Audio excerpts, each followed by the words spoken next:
Hello, it is 2nd of February 2021 and this is a continuation of my research into how to preserve flowers or even just the petals. Now, as you can see, here is some I made earlier, literally a few minutes ago. And the way that I have done these is I basically got a heat-proof colander and I put it in the oven for a few minutes once the oven was at a suitable temperature to dry out some rose petals. Now, these rose petals do have glitter on them. I've not added the glitter. This is how they came when I brought them from the florist, so I wasn't very happy about that because that will probably be plastic as opposed to ethical glitter that you can get today. Now, already, as you can see on the tips of these flowers, they have already started to get very old, and that's only after a week of having them in water. So I put them into the oven, but one of the things obviously you need to be aware of is charring or burning. Now, as you can see, I've actually just broken that one. A tiny piece has just flaked off one of those. Because what I've actually found is when you dry flowers in the oven is they become very hard. So they are actually dry, but they also become very brittle. I mean, naturally they are very fragile and very delicate material to work with. Even in nature, they're only designed to reproduce and then die, which is one of the reasons why I love preserving flowers so much and then giving them a kind of a new sort of lease of life.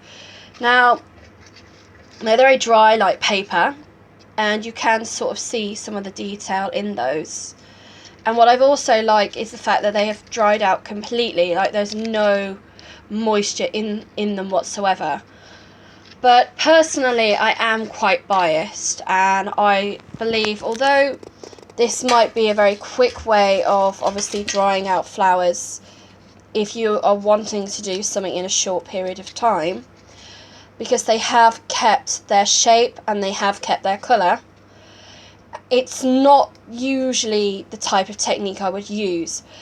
If you were making potpourri, I would definitely recommend using this as a way of drying out flowers. If you were then going to add like natural oils or something to it and you were going to put them into a tub or a pot, one of the problems you would have obviously is postage and packaging. So if you were looking at doing this on a commercial level, you wouldn't want to be sending something through the post and have it literally end up like that when it came to delivering it to the customer.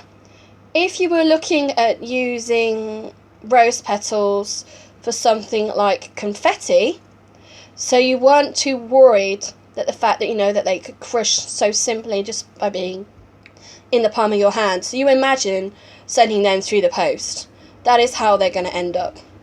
So it is something to sort of be aware of. So it depends sort of, in my opinion, I think the drying methods that you use are determined on what you would like to use the product for in the end. So something like this I would say would be more ideal for potpourri, using this method of drying as opposed to an alternative method such as pressed flowers. Another thing you could probably do with these as well, not that I've done it myself or I've tried that technique, is to then preserve them further by using resin.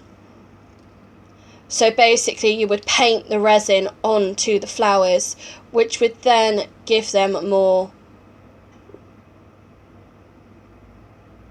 of a chance of basically not decomposing or breaking up in your fingers.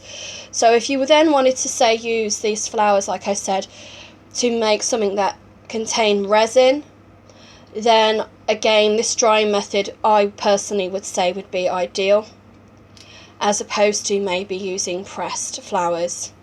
Because one of the things could possibly happen by using the resin is that as the container that you are using to pour the resin into, the flowers would have some movement, and then you would be assured that at least all of the flower would hopefully be encased, which I don't know whether that would actually happen if you use pressed. I've never done resin casting before. It's something I would have to look into in the future. So flowers, a couple of seconds in the oven, ideal for potpourri or confetti, possibly resin. Thank you. So this, like I said, is the second method that I have used, and I will be trying out a few more throughout the day. If you are interested in anything that I am posting online, then please follow me on YouTube. You can also follow me on Facebook, through my blogs and other forms of social media. If you have any questions, please contact me.